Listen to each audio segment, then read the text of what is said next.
Italian Vaticanist Andrea Tornielli has published unedited material in his latest book on John Paul II, titled Santo Subito, or Immediate Saint.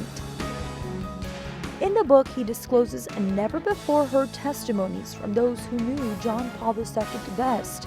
Tornielli hopes to shed some light on what made John Paul II a powerful figure.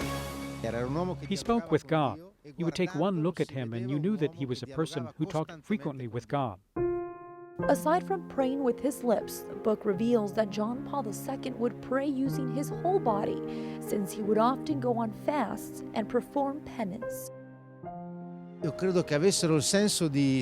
would do it to suffer, and therefore have more suffering to offer Jesus Christ for the Church, for his pontificate, for humanity. John Paul II guided the Church for 27 years and gave witness to suffering like Christ for all humanity. But what his biographers found is that this type of attention to his spiritual life didn't get in the way of the conflicts during his time. In fact, it's what brought him close to all people. His attention to prayer, the spiritual and supernatural world, translated into a complete immersion into real life and the real world. Through his intense prayer life, he was able to embrace every person and to help each feel loved by God. The book includes unedited episodes throughout his pontificate. For example, the times he would break protocol to visit with ill patients.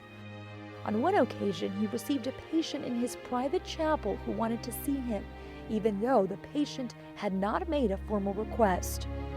John Paul II would also ask his secretaries to show him all the prayer requests he would receive. They would leave notes on his table with the things people would ask him to pray for, and he prayed for every single one. The book also captures some of the stories of those who say they received a miracle through the intercession of John Paul II. From medical miracles to conversions and solutions to problems. One of the most remarkable is the one involving French nun Marie-Simone Pierre. It's the miracle the postulator presented for John Paul II's future beatification.